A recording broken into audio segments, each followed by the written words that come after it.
चूंकि रिएक्ट पढ़ रहे हैं तो ये दो लाइनें मैंने लिखी, इनका यूज क्या करना है, क्यों लिखी है लाइन, वो बताने के लिए।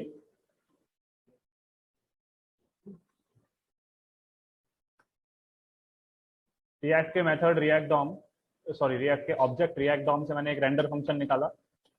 रेंडर फंक्शन का काम है रिएक्ट से ब्राउजर तक पहुंचाना, रिएक्ट का जो वर्चुअल डॉम है उससे ब्राउजर के डॉम पे पहुंचाना कोई चीज। दो आर्ग्यूमेंट लेता है, क्या पहुंचाना है और ब्राउजर में कहां पहुंचाना है। तो सेकंड आर्ग्यूमेंट है, उसमें मैंने लिख दिया है ये कि डॉक्यूमेंट में जो HTML पेज है उसमें रैपर नाम की आईडी है, उसमें पहुंचाना है। पहुंचाना क्या है,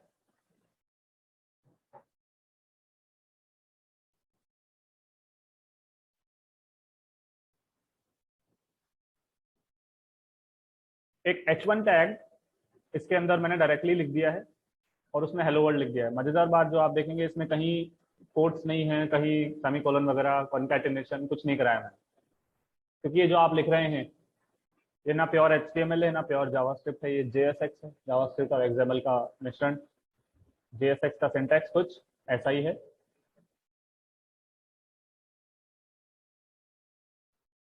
फिलहाल मैंने इस नेम का लाइन नंबर 4 पे जो है इसका इस्तेमाल किया ही नहीं है, चलो मैं इसको हटा भी देता हूँ इस बार के लिए। इतने से प्रोग्राम का अगर हम आउटपुट देखते हैं,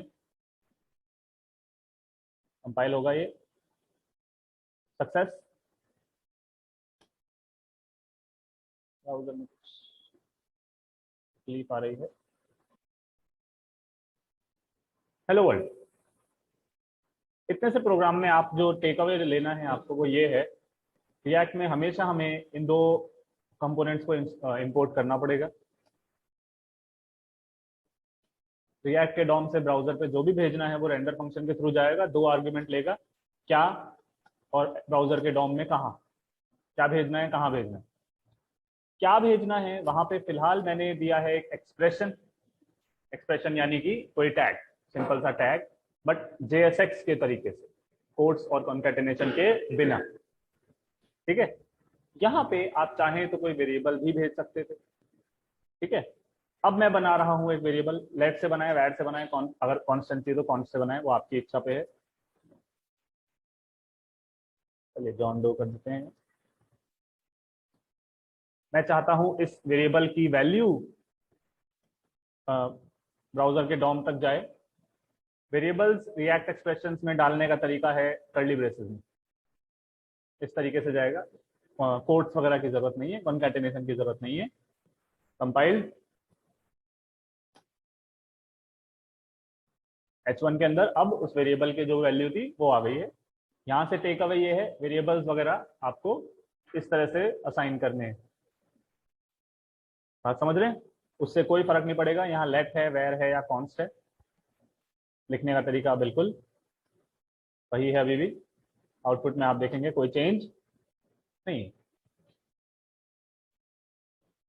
कॉन्कैटिनेशन अगर करना होता है जैसे हेलो और फिर वेरिएबल लिखना होता, नॉर्मल JS में आप हेलो देन प्लस लगाते, यहाँ पे बस सीधे से लिखते जाइए हेलो देन वेरिएबल की वैल्यू कर्ली ब्रेस के अंदर नेम, तो हेलो जॉन डो या हेलो जो भी वेरिएबल में है वो आ जाएगा। ये समझ रहे हैं।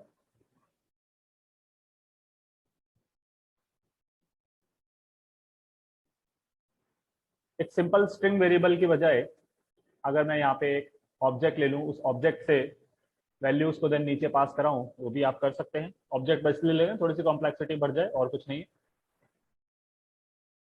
पर्सन एक वेरिएबल है जो कि ऑब्जेक्ट रूप में है, उसके अंदर फिर नेम वैल्यू प्रॉपर्टीज होंगी, की वैल्यू प्रॉपर्टीज होंगी।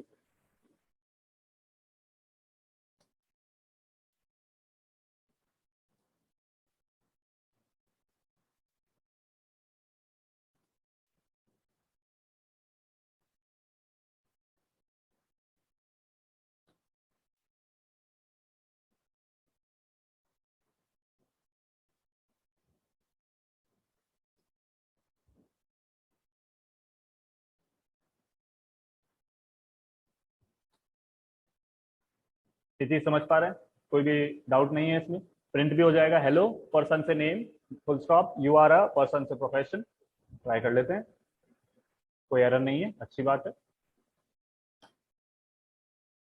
Hello person dot name full stop you are a person dot profession.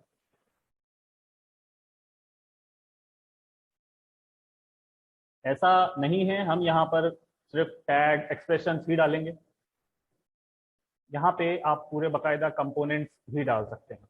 तो अब बात आती है कंपोनेंट्स क्या है। चलिए कंपोनेंट्स देखते हैं।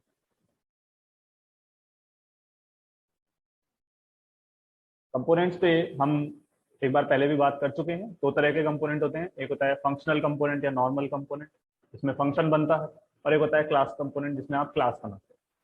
कुछ भी तरीके से कंपोनेंट बनाओ, शुरुआत हम फंक्शनल कंपोनेंट से करेंगे, देन आगे जाके क्लास कंपोनेंट पे जाएंगे। फंक्शनल कंपोनेंट फंक्शन ही होता है, फंक्शन जो भी आपको नाम देना है। लिखने के तरीके में अभी तक कोई फर्क नहीं है।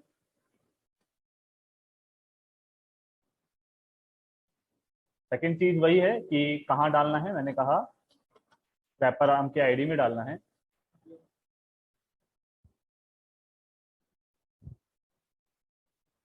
क्या डाल रहा हूं अब की बार, हाँ, मुझे पास करना है ये कंपोनेंट या ये फंक्शन पूरा। इसको अगर मैं अभी रन करूंगा, फिलहाल तो खैर इसमें कुछ भी नहीं है, मैं अगर इसमें अभी एक लाइन लिख देता हूं,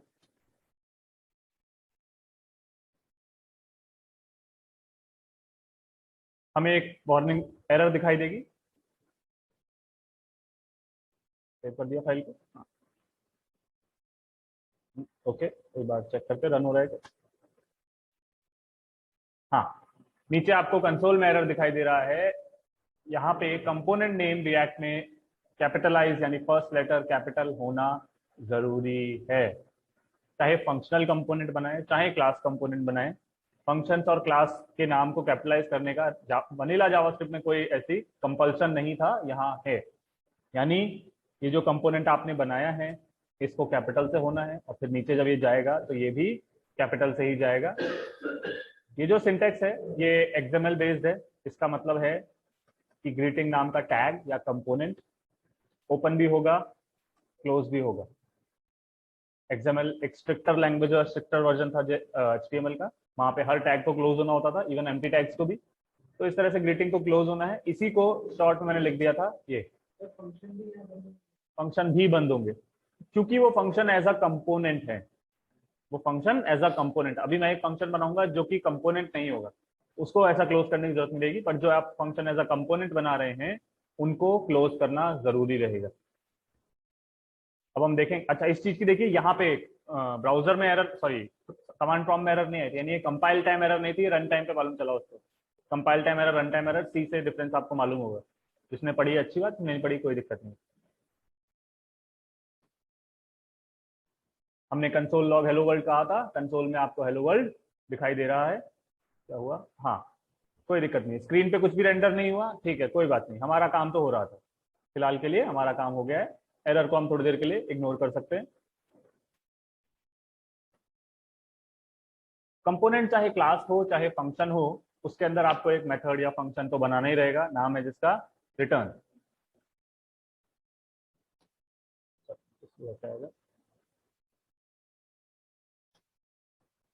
क्योंकि अभी जो स्क्रीन पे आपको एरर दिख रही थी वो क्या थी कि आपका कंपोनेंट ग्रीटिंग डॉम को कुछ नहीं भेज रहा, ब्राउजर डॉम को कुछ नहीं भेज रहा, हमने वहां से कंसोल में प्रिंट कराया था, ब्राउजर को नहीं। वो यही कह रहा था,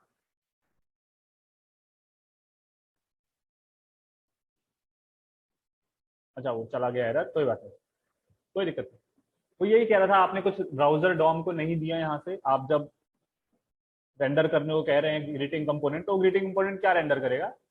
तो अभी थोड़ी देर पहले हमने H1 में प्रिंट कराया था हेलो पर्सन नेम या हेलो कुछ भी, अगर मैं वो यही प्रिंट करा दूं, अगेन आपको कोट्स वगैरह की कोई नीड नहीं है, डायरेक्टली लिखें ये मैंने बनाया है एक कंपोनेंट।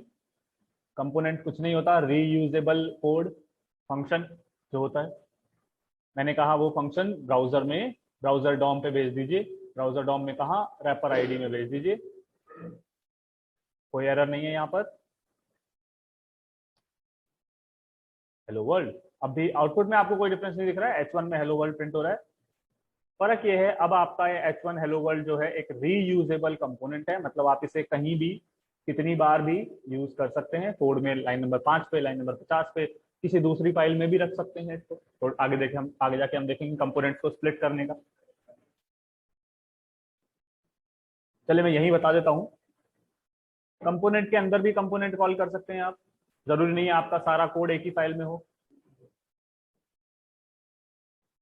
ब्राउजर पे मुझे ग्रीटिंग ही रेंडर करना है, ग्रीटिंग कंपोनेंट, बट मैं ये कह रहा हूँ ग्रीटिंग कंपोनेंट जो है यहाँ पे डिफाइन नहीं करूंगा मैं। मतलब इस पूरे कोड को मैंने यहाँ से उठा लिया, एक नई फाइल बनाई, फाइल का नाम कंपोनेंट के नाम से ही रखा, तो पूरा कोड उसमें डाल दिया। यहाँ पे इंडेक्स में अब आपको उसे इंपोर्ट कराना रहेगा, import greeting component from greeting file, चूंकि वो आपके सेम नेटवर्क में है तो ये लगाना पड़ेगा। फाइल का नाम है greeting.js, .js की आपको नीड नहीं है। अब जहां आप इंपोर्ट करा रहे हैं ग्रीटिंग मॉड्यूल या ग्रीटिंग कंपोनेंट, यहाँ पे एक्सपोर्ट करना रहेगा, क्योंकि बाय डिफॉल्ट जब आप कोड को मॉड्यूलराइज करते हैं यानी फाइल अलग अलग फाइल में रखते हैं, ये चीज आउटसाइड वर्ल्ड के लिए प्राइवेट है, दिख नहीं रही है। जब तक आप इसको एक्सपोर्ट नहीं करेंगे कोई फायदा नहीं है। एक्सपोर्ट कराने के दो तरीके हैं, यहाँ भी लिख सकते हैं। लिखना क्या है, एक्सपोर्ट ग्रीटिंग, इसको आप यहाँ भी लिख सकते हैं एक्सपोर्ट, जैसे आपको समझ में आए। चूंकि यहाँ मैंने इस पे कर्ली ब्रेस नहीं लगाए, इसका मतलब है ग्रीटिंग मॉड्यूल में से ये कंपोनेंट उसका डिफॉल्ट एक्सपोर्ट होना चाहिए, या डिफॉल्ट एक्सपोर्ट है तो ये चीज हमें स्पेसिफाई करनी पड़ेगी। ऊपर लिखते हैं तो यहाँ पे आ जाता है एक्सपोर्ट डिफॉल्ट फंक्शन ग्रीटिंग। बता रहा हूँ, आउटपुट में आपको कोई चेंज नहीं दिखेगा, पहले तो कोई एरर नहीं है, पहले भी यही था हेलो वर्ल्ड, अब भी यही है। टेक अवे बस ये है कैसे हमने कोड को मॉड्यूलराइज किया है, कैसे अभी तक सिर्फ इंडेक्स जेएस में काम हो रहा था, अब इंडेक्स जेएस हम पहले किसी और फाइल को कॉल कर रही है, कंपोनेंट वहां से आ रहा है, देन वो ब्राउजर डॉम पे रेंडर हो रहा है। क्योंकि इस फाइल में डिफाइन नहीं है तो उसे इंपोर्ट किया और मॉड्यूल में से एक्सपोर्ट किया। अगर हमें अभी फिलहाल के लिए हम उस लेवल पे नहीं है तो हम इसको यहाँ से हटा देते हैं, इसको वापस अपने अपने उधर ले जाते हैं। क्योंकि अब सेम फाइल में हो, एक्सपोर्ट की कोई नीड ही नहीं है। ठीक है, कोड वही है। एक सवाल आया डिफॉल्ट क्या होता है, ठीक है, तो मैंने यहाँ लिखा था तो वो डिफॉल्ट ग्रीटिंग लिखा था। डिफॉल्ट का मतलब ये है, अगर अभी इस मॉड्यूल में बना से मॉड्यूल, मेरा मतलब है फाइल, इस मॉड्यूल में अभी सिर्फ एक ही कंपोनेंट है, मतलब एक ही कोड है, वो है फंक्शन। मैं कहता हूं इसमें और एक फंक्शन कुछ होता जो कुछ कर रहा है, ठीक है, इसमें एक क्लास भी है मान लीजिए जो कुछ कर रही है। मतलब ग्रीटिंग मॉड्यूल greeting.js तीन चीजें जब भी आप कहीं से इंपोर्ट करेंगे आपको वो तीन चीजें दे सकता है, तीन कंपोनेंट्स दे सकता है, या तो फंक्शन ग्रीटिंग, या तो फंक्शन हेलो वर्ल्ड, या क्लास ग्रीट। दो फंक्शनल कंपोनेंट है और एक क्लास कंपोनेंट है, ठीक है। अगर आप उसे यहाँ इंपोर्ट कराते हैं तो पहले तो आपको बताना पड़ेगा कि भाई कौन सा कंपोनेंट आपको चाहिए, ठीक है। अगर आप यहाँ डिफॉल्ट नहीं करते हैं तो इसका मतलब है आप जो मर्जी वो वाला कंपोनेंट इंपोर्ट करिए, बट नाम हमेशा लिखना पड़ेगा और कर्ली ब्रेस में लिखना पड़ेगा इंपोर्ट समथिंग फ्रॉम ग्रीटिंग। क्या इंपोर्ट करना है वो आप बताइए। मान लीजिए मुझे हेलो वर्ल्ड फंक्शन इंपोर्ट करना है, तो हेलो वर्ल्ड। तीनों इंपोर्ट करने हैं तो तीनों का नाम लिखना पड़ता, एक हेलो वर्ल्ड था, एक है ग्रीटिंग और एक है ग्रीट, ऐसे। अब मान लीजिए इसमें क्लास जो है, क्लास कंपोनेंट जो है, मैं चाहता हूं ये बाय डिफॉल्ट एक्सपोर्ट हो ही जाए, ठीक है। तो इसमें अब आपको एक्सपोर्ट ग्रीटिंग है, ठीक है, एक हम लिख देते हैं एक्सपोर्ट हेलो वर्ल्ड, और एक हम लिख देते हैं एक्सपोर्ट डिफॉल्ट ग्रीट। सेमीकोलन की नीड नहीं। तो अब आपको करना ये है, ये दोनों तो इसी तरह से इंपोर्ट होंगे। ग्रीट के लिए अब आपको कर्ली ब्रेस लगाने की नीड नहीं है, डिफॉल्ट एक्सपोर्ट आपको ये सुविधा देता है। ग्रीड डायरेक्टली ऐसे लिख दीजिए, अगर सिर्फ ग्रीड चाहिए था तो भी आप ऐसे लिख दीजिए। तो आप देख रहे हैं रिएक्ट और रिएक्ट डॉम यानी अपने पर्टिकुलर कंपोनेंट में से डिफॉल्ट एक्सपोर्ट्स है। आप समझ रहे हैं क्या हो रहा है? 3 बार एक्सपोर्ट, अगर यहाँ पे आपको अनकंफर्टेबल लग रहा है तो आप यहाँ पे भी एक्सपोर्ट लिख सकते थे पर्टिकुलर अपने क्लास। हाँ करा सकते हैं, ऐसा भी हो सकता है। आपको अगर ग्रीटिंग नहीं चाहिए तो इसको यहाँ से हटा दो, बट फिर इस ग्रीटिंग का कोई फायदा नहीं है क्योंकि इस फाइल के बाहर ये दिखेगा नहीं।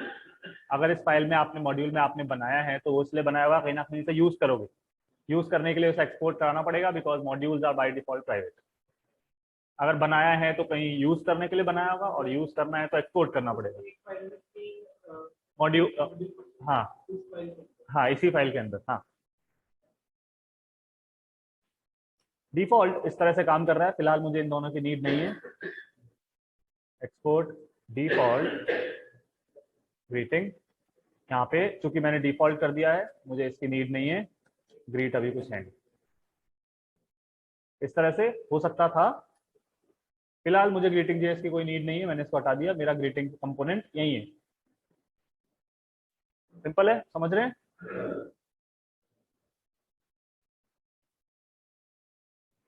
कंपोनेंट आपने देखे क्या होते हैं, कंपोनेंट सेम फाइल में बना सकते हैं, कंपोनेंट दूसरी फाइल से भी ला सकते हैं, दूसरी फाइल से लाए तो वहां एक्सपोर्ट यहाँ इंपोर्ट करना पड़ेगा। ठीक है। रेंडर के अंदर अभी थोड़ी देर पहले हमने एलिमेंट H1 को रेंडर कराया था, अभी हम कंपोनेंट को रेंडर कर रहे हैं, आप कुछ भी रेंडर करा सकते थे। कंपोनेंट के बाद दो चीजें और आती हैं इसमें मेन, प्रॉप और स्टेट। अभी हम देखेंगे प्रॉप। प्रॉप कुछ नहीं होता, प्रॉपर्टीज होती। वनीला जावास्क्रिप्ट में आपने फंक्शंस को आर्ग्यूमेंट्स जो दिए थे वो भी प्रॉपर्टीज ही थी, उन्हीं का यहाँ पे नाम है प्रॉप्स।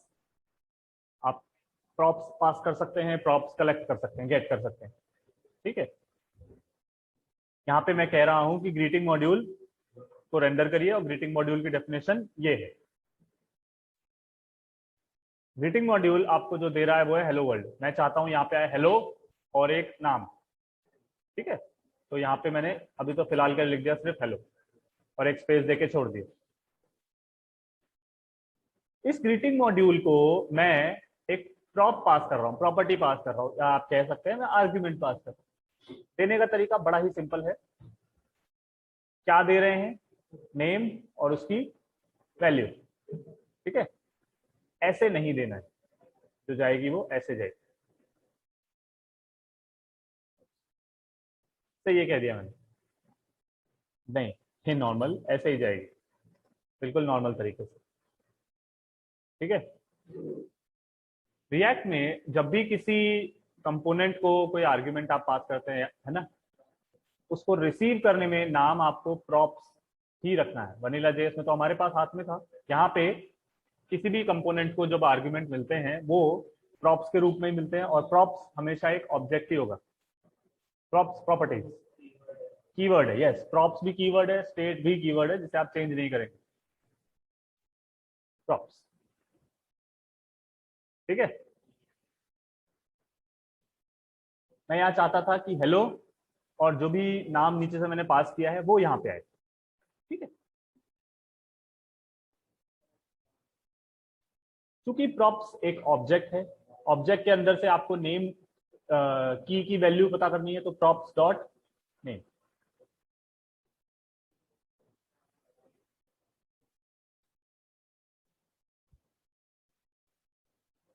कोट्स रह गए, कोट्स तो लगाने होंगे, स्ट्रिंग है वो क्योंकि unexpected token. Let's see line number 17। Greeting JS, क्या ग्रीटिंग जेएस हमने कर दिया ना? ग्रीटिंग जेएस कहाँ से आ गई?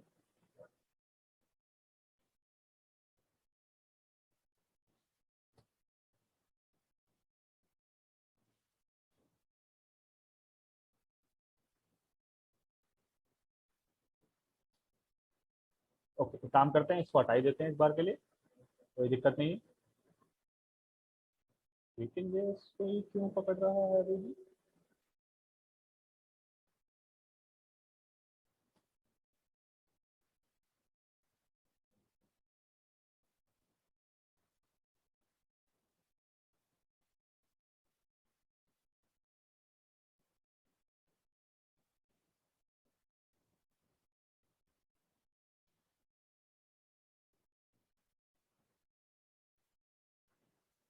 तो हमने क्या किया, हमने हेलो कंपोनेंट को एक आर्ग्यूमेंट पास किया, एक प्रॉप पास किया, इसका नाम है नेम और उसकी वैल्यू है मैंने मेरा नाम पास किया।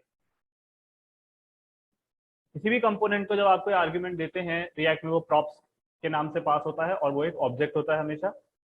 हमने कहा h1 के अंदर आप प्रिंट करें हेलो, प्रॉप्स ऑब्जेक्ट में से नेम प्रॉपर्टी, नेम ये चीज, तो आपके आउटपुट में प्रिंट हो जाएगा हेलो, और जो भी आपने नाम पास किया है वो प्रॉप्स, प्रॉपर्टीज, आर्ग्यूमेंट्स, बस प्रॉप्स यही होते हैं और कुछ नहीं। अब चूंकि मैंने विवेक पास कर दिया है, हाँ आप देखेंगे हेलो विवेक हो जाएगा। मल्टीपल आर्ग्यूमेंट्स भी आप पास कर सकते हैं, तरीका सिंपल ये है, कोई कॉमा नहीं, कुछ नहीं, स्पेस। जैसे मुझे यहाँ से प्रोफेशन पास करना था, जो अभी थोड़ी देर पहले मैंने ऊपर दिया था, मैं यहाँ से पास कर सकता हूँ। मुझे अगर एज भी पास करनी है मान लीजिए, तो मैं यहाँ से पास कर देता हूँ। हाँ, यहाँ पे मैं एक चीज और बताता चलूँ, अब मुझे एक H1 में विवेक का नाम प्रिंट करना है, एक हेडिंग में उसका प्रोफेशन और एक हेडिंग में उसकी एज प्रिंट करनी है। यानी मैं क्या कह रहा हूँ, कुछ ऐसे, यहाँ पे मैं लिख दूंगा प्रॉप्स डॉट प्रोफेशन और यहाँ लिख दूंगा प्रॉप्स डॉट एज। ये तो आप समझ गए, सिंपल है। अब एक नई एरर दिखेगी हमें,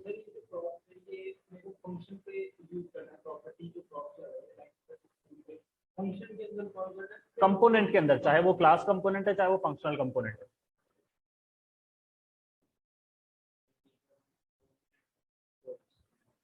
कहाँ पर, कौन सी लाइन? नहीं, इंटीजर पे कोट्स की जरूरत नहीं होती ना, वो वाला फंडा जेएस से कंटिन्यू हुआ है। क्योंकि विवेक और डेवलपर स्ट्रिंग्स थे तो इसलिए उन पे कोट आ रहा है।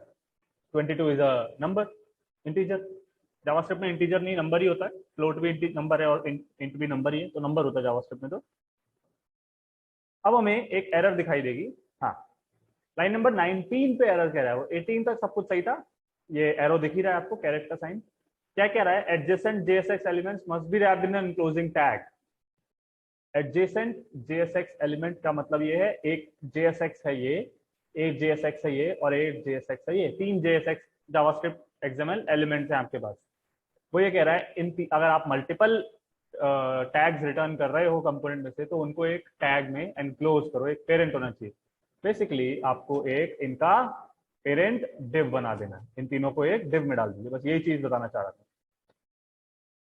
जब भी आप मल्टीपल चीजें रिटर्न करेंगे आपके कंपोनेंट से, तो उनको एक पेरेंट में होना जरूरी है। कंपाइल हो जाओ, ओके। कोट आएंगे, बिल्कुल आएंगे, यस। अरे अच्छा, ओके, ये गड़बड़ी हो गई ये। ओके, मैंने उनको कंट्रोल डी किया, ये भी कंट्रोल डी हो गए।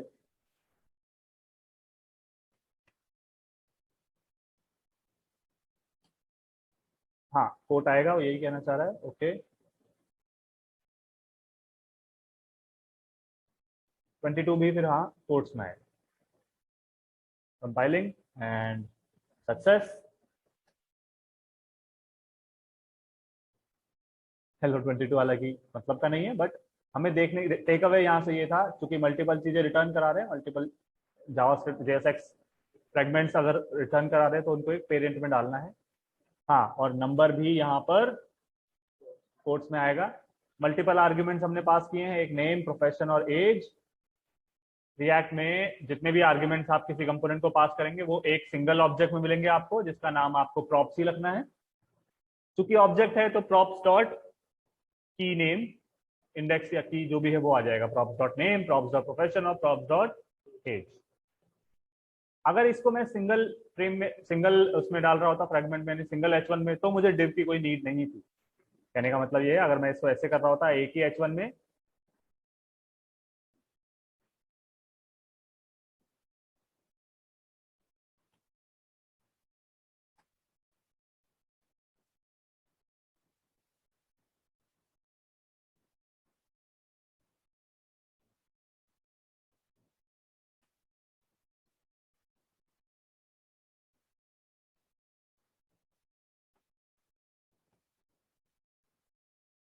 यहाँ मैंने एक ही H1 के अंदर सबको यूज कर लिया है। अब आपको जो 18 और 23 पे डिव है उसकी नीड नहीं है, हो तो भी कोई गलत नहीं है, बट अगर मैं उसको हटाऊंगा तो मुझे ईवर्ड वो नहीं कहेगा। 18 पे, हाँ ये भी आप एक ध्यान रखें, किसी भी कंपोनेंट से जब आप कुछ रिटर्न करा रहे हैं उसके अंदर कमेंट्स नहीं चलेंगे जावास्क्रिप्ट में, रिएक्ट में। हालांकि ये एरर नहीं है, वो सिर्फ वार्निंग दे रहा है। वार्निंग और एरर में फर्क ये होता है, प्रोग्राम आपका चलेगा, बट इस चीज का ध्यान रखें, गुड प्रैक्टिसेस हैं, अब इनको आपको या तो डिलीट करना रहेगा। ये सब इसलिए हो रहा है क्योंकि हम यहाँ एग्जैक्ट जावास्क्रिप्ट नहीं JSX लिख रहे हैं, एक्सएमएल से आता है, एक्सएमएल स्ट्रिक्टर वर्जन है। जावास्क्रिप्ट या एचटीएमएल में तो कोई फर्क ही नहीं पड़ता इस चीज का। सब कुछ सही है, आउटपुट अब एक ही H1 में सब कुछ प्रिंट हो रहा है। चाहे ऐसे लिखें या वैसे वाला लिखें, मैं ऊपर वाला ही छोड़ रहा हूं ताकि आपको डिव का यूज समझ में आए। ये वाला छोड़ दिया मैंने।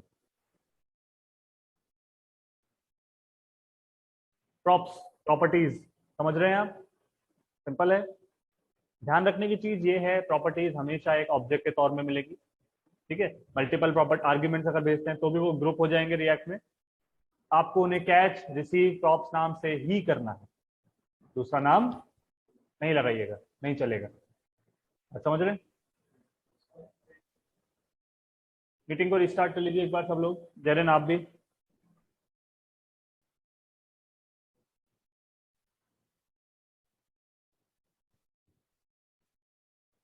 Same meeting ID, same password है। फंक्शनल कंपोनेंट, क्लास कंपोनेंट में डिफरेंस में हमने देखा रेंडर, हमने देखा एक्सटेंड करना पड़ेगा रिएक्ट कंपोनेंट को। इसके अलावा अगर आप क्लास कंपोनेंट को प्रॉप्स पास कर रहे हैं, आर्ग्यूमेंट्स पास कर रहे हैं, जैसे यहां मैंने भेजा था विवेक, प्रॉपर्टीज को, प्रॉप्स को कैच करने के लिए यहाँ पे आपको, जैसे हमने नॉर्मल फंक्शनल कंपोनेंट में लिख दिया था प्रॉप्स डॉट नेम, फर्क इतना सा आ जाएगा, क्लास कंपोनेंट में आपको दिस कीवर्ड यूज करना पड़ेगा, this dot props dot name. Her props के नेम के पहले आपको दिस कीवर्ड, जो अपना दिस रेफरेंस जो जेएस से था, वही यहाँ पे लिखना पड़ेगा। तीन चीजें बताई मैंने क्लास कंपोनेंट और फंक्शनल कंपोनेंट में डिफरेंस में। एक्सटेंड करेगा रिएक्ट कंपोनेंट को, रेंडर होगा, रेंडर के अंदर से रिटर्न कराएंगे आप प्रॉपर्टी को, प्रॉप को दिस डॉट प्रॉप के थ्रू आप रेफर करेंगे। इसको डिटेल में अभी हम और देखेंगे। हाँ जी, नहीं अभी जरूरत नहीं पड़ेगी, अभी तक तो जरूरत नहीं पड़ेगी, ठीक है। अभी इसको डिटेल में थोड़ी देर में और देखेंगे, लेकिन फिलहाल मैं फंक्शनल कंपोनेंट पे दोबारा लौटूंगा। इसको दिमाग में रखें, क्लास कंपोनेंट भी बना सकते हैं, एक्सटेंड करेगा, रेंडर करेगा।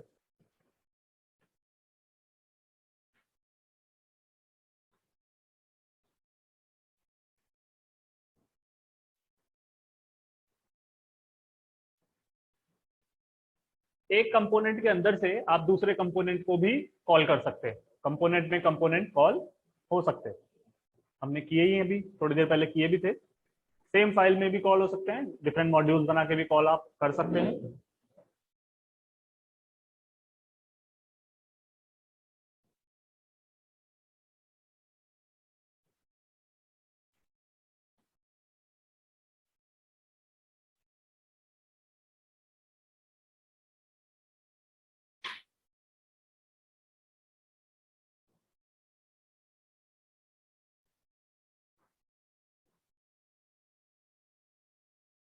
मैंने एक फंक्शनल कंपोनेंट बनाया फाइनल, एफ कैपिटल रहेगा, ध्यान रखिएगा। ये रिटर्न करेगा कुछ, इसको रेंडर की जरूरत नहीं है।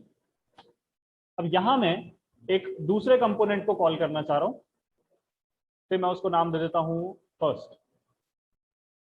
ऐसे लिखें, शॉर्ट फॉर्म लिखना है तो ऐसे लिख दो, ये स्पेस भी ऑप्शनल है, कोई फर्क नहीं पड़ता इससे।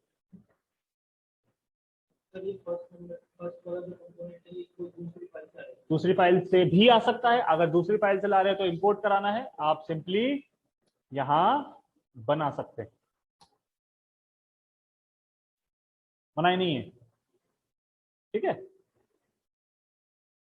इस तरह से कंपोनेंट, एक कंपोनेंट से दूसरे कंपोनेंट भी कॉल हो सकते हैं। साथ साथ मैं आपको बता रहा हूं, आप एक कंपोनेंट को एक से ज्यादा बार भी कॉल कर सकते हैं।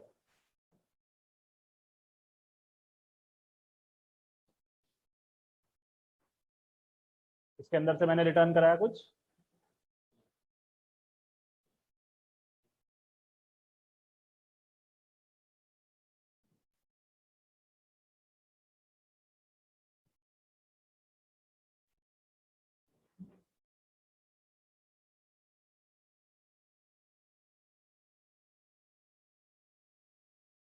एक ही रखते हैं एक बार के लिए। यहाँ पे हो क्या रहा है, ब्राउजर के डॉम पे हमने कहा फाइनल कंपोनेंट भेजी। एक बार के लिए अगर इसको हम कोई प्रॉप पास नहीं करते, फाइनल कंपोनेंट ये कह रहा है कि फर्स्ट कंपोनेंट को लेके आइए, जो उसमें है वो रिटर्न करिए। फर्स्ट कंपोनेंट ये कह रहा है एक एंकर रिटर्न कर दीजिए। इसको रन करके एक बार देखते हैं क्या निकल के आ रहा है। वार्निंग आ रही है, वार्निंग पे भी डिस्कशन करेंगे, लेकिन पेज पे आउटपुट में एंकर आना चाहिए, जो कि आपको दिख रहा है। एंकर फिलहाल ये कहीं जाएगा नहीं, क्यों? क्योंकि इसका एचरेफ ब्लैंक है। रिएक्ट यही कह रहा है अगेन, क्योंकि रिएक्ट एक्सएमएल से मिलता जुलता है, स्ट्रिक्टर वर्जन है, तो ये कह रहा है आप एचरेफ को खाली नहीं छोड़िए, एक वैलिड वैल्यू दीजिए ताकि वो एक्सेस किया जा सके। Provide a valid navigable address. इसकी वैसे तो कोई नीड नहीं थी, बट चूंकि हम एक्सएमएल फॉलो कर रहे हैं, एक्सएमएल कहता है कोई चीज ब्लैंक नहीं होनी चाहिए। अगर ये एचटीएमएल और जेएस होता कोई दिक्कत नहीं थी, फिलहाल तो चल भी रहा है, बट मजा नहीं आ रहा। मैं चाहता हूं कि मैंने फेसबुक लिखा है तो वो फेसबुक पे जाए तो सही, क्लिक होके। वो चीज मैं वाया प्रॉप पास करूंगा। यहां मैं अगर कुछ दे देता हूं, ये मैंने यहाँ पास कर दिया, नेम की जगह हम क्या देते हैं, से यूआरएल। नाम आप कुछ भी दीजिए, एक्सेस हुआ एज अ प्रॉप ही होगा।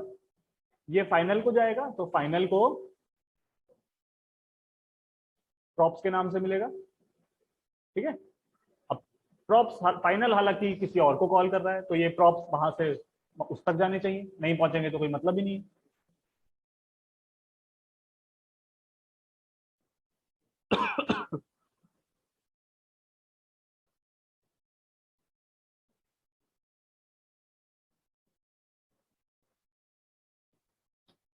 इसको भी मैंने प्रॉप्स पकड़ा दिया। एचरेफ के अंदर कर्ली ब्रेस कोट्स की नीड नहीं है, डायरेक्टली आप कर्ली ब्रेस लगाइए, प्रॉप्स डॉट यूआरएल, यानी http://facebook.com मिलना चाहिए मुझे। देखते हैं, रिलोड हो जाओ, compile successfully, let's see work कर रहा है क्या। एंकर ही नहीं बन रहा है। अगर हम ब्राउजर में देखें, कंसोल में देखें, कोई एरर नहीं है, बट वो एंकर नहीं है। एंकर होता तो अंडरलाइन आती है, हमें दिख जाता। ए यानी एचआरईएफ पहुंच ही नहीं रहा है। हो क्या रहा है, प्रॉप्स यहाँ पे पहुंच ही नहीं रहा। क्यों नहीं पहुंच रहा? बहुत सिंपल सी मिस्टेक है। फाइनल में तो पहुंचा, फाइनल से आपने फर्स्ट को दिया नहीं। फर्स्ट में आप एक ब्लैंक वैल्यू एक्सेस कर रहे हो, इसलिए वो एचरेफ ब्लैंक, और चूंकि एक्सएमएल है एचरेफ ब्लैंक, उसने एचरेफ को हटा दिया। आप देखेंगे ब्राउजर में एट्रीब्यूट ही नहीं है, एचआरईएफ ही लिखा हुआ नहीं है। समझ रहे हैं?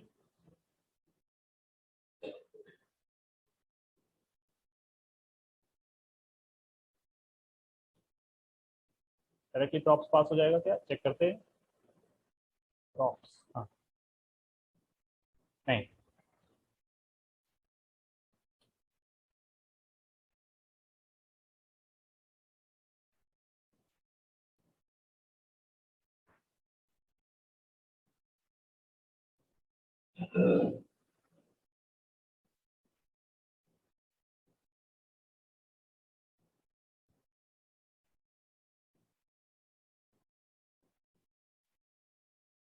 अरे प्रॉप्स तो पास ही नहीं होगा यहाँ से।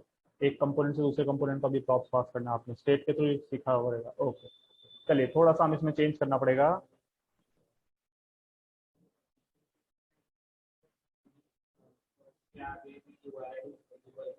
वही वही करना चाह रहा हूँ मैं वही करना चाह रहा हूँ कि हम फाइनल से प्रॉप पास करेंगे बजाय रेंडरिंग के, क्योंकि उसमें स्टेट चाहिएगा। मैं वही करना चाह रहा था।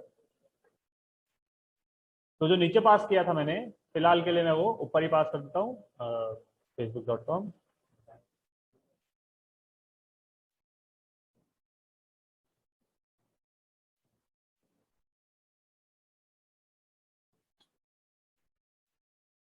एंकर भी आ रहा है, फेसबुक लिखा हुआ भी है, और उसके एचरेफ में नीचे आप देखेंगे वैल्यू भी आ रही है।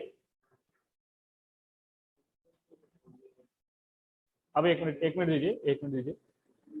ये जो फेसबुक है ये हार्ड कोडेड है, मैं तो ये भी हटा रहा हूँ।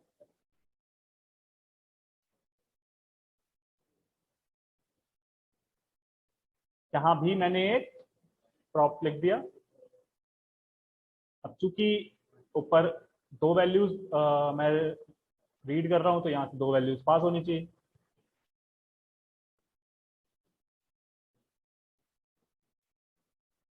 कैप्चर कर देते हैं।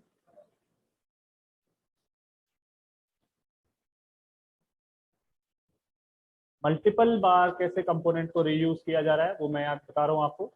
यहाँ मैं यूआरएल कुछ और कर दूंगा, से ट्विटर, यहाँ लिख दिया हमने Twitter, spelling and Instagram, Instagram. थोड़ी देर पहले हमने देखा था अगर आप एक ही रिटर्न में मल्टीपल टैग्स कॉल कर रहे हैं, मल्टीपल कंपोनेंट्स कॉल कर रहे हैं, तो उनको एक पेरेंट में बांधना जरूरी है, इसलिए इसको एक डिव में डाल देंगे।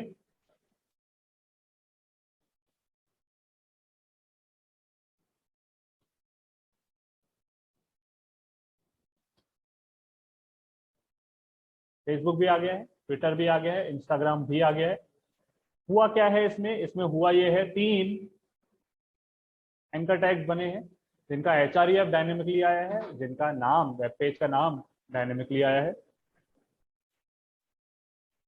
रेंडर में आपने कहा था फाइनल नाम का कंपोनेंट कॉल कीजिए, फाइनल कंपोनेंट ने ये किया, फर्स्ट नाम का कंपोनेंट को उसने 3 बार कॉल किया, 3 बार उसको अलग अलग प्रॉप्स पास किए। क्योंकि मल्टीपल टाइम्स कुछ रिटर्न हो रहा था इसलिए उनको पेरेंट में डाला। फर्स्ट पे जब हम जाते हैं, प्रॉप्स में से हमने कहा एंकर बनाइए, प्रॉप्स डॉट यूआरएल की वैल्यू HREF में डालिए, आगे लिखिए प्रॉप्स डॉट वेब पेज और उसको रिटर्न कर दीजिए। चीज 3 बार हुई। यानी आपने देखा कैसे एक कंपोनेंट दूसरे कंपोनेंट को कॉल कर रहा है और कैसे एक ही कंपोनेंट को आप मल्टीपल टाइम्स कॉल कर रहे हैं। थोड़ी देर पहले जो हमने यहाँ आर्ग्यूमेंट यहाँ पे प्रॉप्स पास किए थे, वो भी पास करना हम देखेंगे थोड़ी देर में। वो प्रॉप्स जो है फाइनल को मिलते हैं, फाइनल से फिर आपको फर्स्ट को भेजने थे, थोड़ी देर में वो भी मिल जाएगा, अभी थोड़ी देर में वो भी कर लेंगे हम। अभी हमें इसकी वैसे नीड ही नहीं है यहाँ पे प्रॉप्स की। क्यों? फाइनल में आप प्रॉप्स को इस्तेमाल ही नहीं कर रहे हो। वो भी देखेंगे थोड़ी देर में। अभी ये चीज समझ पा रहे हैं आप? यहाँ टेक अवे 2 थे, कंपोनेंट के अंदर कंपोनेंट और एक कंपोनेंट यूज मल्टीपल टाइम्स। ठीक है, जैन समझ रहे हैं? Yes sir.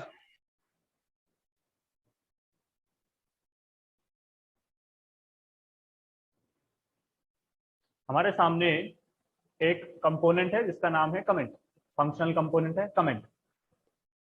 ठीक है, उसके अंदर अभी बहुत बड़ा कोड लिखा हुआ है, 10-12 लाइन का कोड लिखा हुआ है। हो क्या रहा है इसके अंदर? इसके अंदर आप एक डिव रिटर्न कर रहे हैं। वो डिव यूजर की फोटो डिस्प्ले करती है। ठीक है, उसका यूजर का नाम डिस्प्ले कर रही है, ऑथर का नाम, और ऑथर के बारे में कुछ टेक्स्ट डिस्प्ले कर रही है, और जो भी डेट है, जिस डेट को वो कमेंट लिखा गया वो डिस्प्ले कर रही है। ठीक है, यानी कहने का मतलब है ये इसमें जो प्रॉप्स हैं, प्रॉप्स के अंदर 3 अलग अलग चीजें हैं। प्रॉप्स में एक ऑथर है, आप देख पाएंगे props dot author dot something, यहाँ यहाँ और यहाँ। प्रॉप्स में एक टेक्स्ट है, प्रॉप्स डॉट टेक्स्ट, और प्रॉप्स में एक डेट है। यानी कहने का मतलब है जब ये कमेंट रेंडर किया जाएगा, इसको 3 आर्ग्यूमेंट्स दिए जाएंगे, 3 तरह के आर्ग्यूमेंट दिए जाएंगे। एक दिया जाएगा ऑथर, जो कि खुद एक ऑब्जेक्ट होगा, ऑथर डॉट अवतार यूआरएल, ऑथर डॉट नेम। उसको पास किया जाएगा एक टेक्स्ट जिसमें एक स्ट्रिंग होगी, उसको पास की जाएगी एक डेट। थोड़ी देर पहले हमने देखा कंपोनेंट के अंदर कंपोनेंट। मैं क्या बता रहा हूं आपको, कैसे आप इसको सिंप्लीफाई कर सकते हैं। अभी इसमें कमेंट कंपोनेंट के अंदर ही सारा कोड है, इसको आप पढ़ने में, समझने में सिंपलर बना सकते हैं। इसके अंदर से छोटी छोटी चीजों को एक्सट्रैक्ट करके उनको कंपोनेंट बना के, extracting component from a component. क्या मतलब है? मैंने आपको बताया प्रॉप्स में 3 चीजें हैं। जब प्रॉप्स पास किए गए कमेंट को, 3 चीजें पास किए होंगे, एक author URL, sorry author object, एक टेक्स्ट स्ट्रिंग, और एक डेट जिसमें डेट पास की गई हो। तो क्यों ना इन तीनों को आप अलग निकाल लें। ऑथर जो यूज हो रहा है वो एक इमेज में यूज हो रहा है यहाँ पे, यानी ये वाला कोड। इस कमेंट को सिंप्लीफाई करने के लिए मैं इस चीज को यहाँ से काट लेता हूँ और एक दूसरा कंपोनेंट बना देता हूँ जिसको हम कुछ नाम दे देंगे, से इमेज। नाम आप कुछ भी दे सकते हैं। रिटर्न करा दिया, और वो जो कोड आपने कट किया है वो आप इसके अंदर लिख दीजिए ऐसे।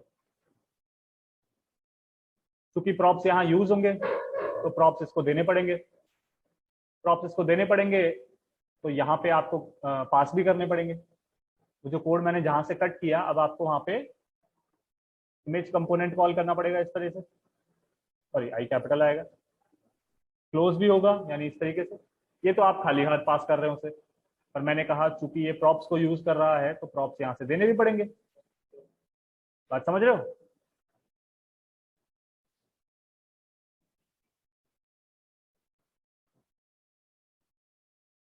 चलो ऑथर नाम रखना बहुत जरूरी नहीं है।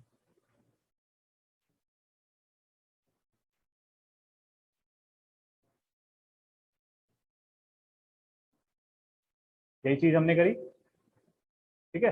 अब इसने अवतार नाम दिया, दैट डजंट मैटर।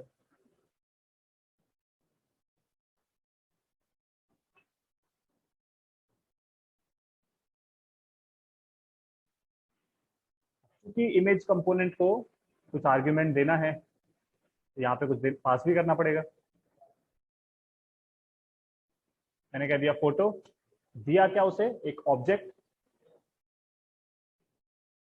प्रॉप्स में से जो नाम हमारे पास आ रहा था ऑथर, मैंने पास कर दिया यहाँ पे। एक कंपोनेंट से दूसरे कंपोनेंट को आर्ग्यूमेंट्स इस तरीके से पास होंगे वाया एन ऑब्जेक्ट। उसको कुछ नाम दीजिए, मैंने नाम दे दिया फोटो, ये नाम आप कुछ भी दे सकते हैं। पास क्या करना था, जो इस कंपोनेंट को आर्ग्यूमेंट मिल रहा था प्रॉप्स, वो नाम तो कांस्टेंट रहेगा। उस प्रॉप्स में से, प्रॉप्स में तीन चीजें थी, ऑथर, टेक्स्ट एंड डेट। मैंने कहा प्रॉप्स में से ऑथर इस कंपोनेंट को फोटो नाम से पास कर दीजिए, क्योंकि इसको फोटो नाम से मिल रहा है तो यहाँ पे आपको नाम, सॉरी यहाँ नहीं, यहाँ पे आपको नाम फोटो करना पड़ेगा, फोटो या जो भी आपने दिया है। यहाँ नाम मत चेंज कीजिएगा, देखिए प्रॉप्स प्रॉप्स होता है रिएक्ट में, बात समझ रहे हैं?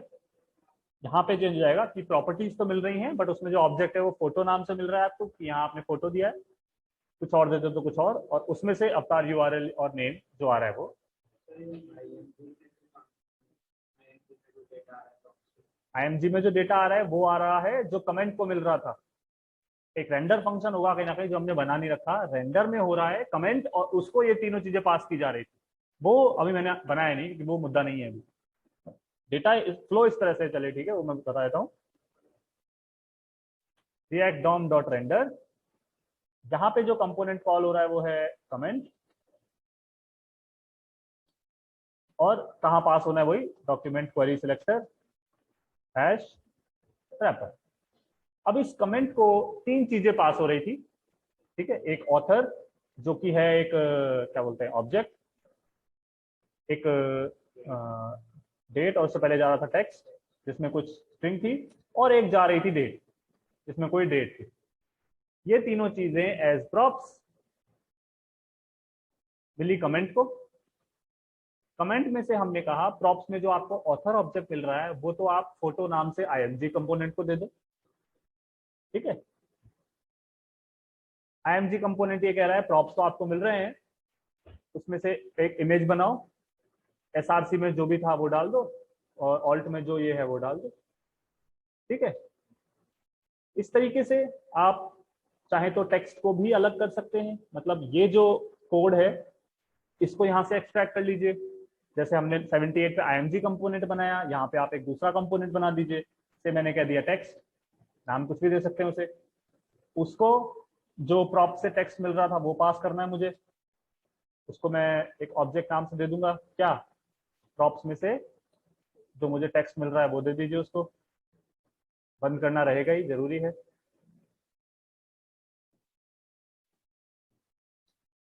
टेक्स्ट कंपोनेंट बना दिया, प्रॉप्स उसे मिल रहे हैं तो नाम तो प्रॉप्स ही रहेगा। वो जो कोड था जो ऊपर लिखा हुआ था वो मैंने यहाँ लिख दिया, बट एक रिटर्न में लिखना पड़ेगा। रिटर्न ब्रैकेट बनाया और जो ऊपर से कोड कट किया वो एज इट इज चिपका दिया यहाँ पे। बात समझ रहे हैं? तो हो ये रहा है आपका जो मेन कंपोनेंट है कमेंट, वो किस तरीके से सिंप्लीफाई होता जा रहा है, आप कंपोनेंट के अंदर कंपोनेंट डालते जा रहे हैं। ठीक इसी तरीके से आप डेट को भी एक अलग कंपोनेंट बना सकते हैं। ये सिर्फ और सिर्फ रीडेबिलिटी बढ़ाने के लिए किया जाता है, बाकी कोड तो जो कमेंट फंक्शन में लेके आया था वो भी चलता। मैं इसको भी सिंपली निकाल सकता हूँ यहाँ से, इसको कट कर लिया, से इसको मैंने डेट ही कह दिया, इसको डेट नाम से ही कुछ पास कर देते हैं हम। प्रॉप्स डॉट डेट, इस तरीके से पास होगा।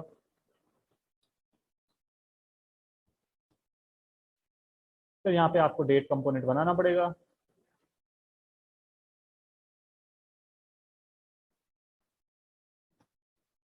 जो भी ऊपर से लेके आए थे वो एक रिटर्न में डाल दीजिए, ये चला गया। अब यहाँ बस प्रॉप्स डॉट डेट नहीं जाएगा, प्रॉप हाँ डेट नाम से दिया है आपने तो प्रॉप्स डॉट डेट, क्योंकि डेट नाम से यहाँ दिया है।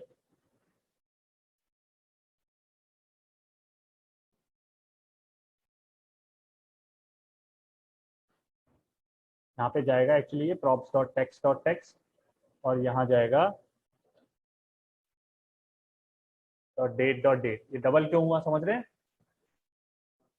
वहां से मैंने टेक्स्ट नाम से टेक्स्ट को पास किया है, डेट नाम से डेट को पास किया है।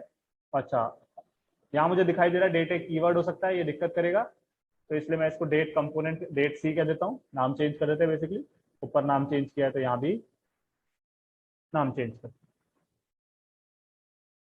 किस तरह से एक कंपोनेंट में से आप दूसरा कंपोनेंट बना के उसको सिंप्लीफाई कर सकते हैं, बस हमें वो देखना था। अब कमेंट कंपोनेंट जो है अपने अंदर दो और कंपोनेंट, तीन और कंपोनेंट को समेटे हुए, एक आईएमजी, एक टेक्स्ट और एक डेट सी। कमेंट को जो आर्गुमेंट मिल रहे थे वो हम पास ऑन, उनमें से कुछ कुछ चीजें हम पास ऑन किए जा रहे हैं इन आर्गुमेंट से, इन कंपोनेंट से। कंपोनेंट्स आपके नीचे बने हुए हैं सारे, ये रहे, सिंपल सिंपल।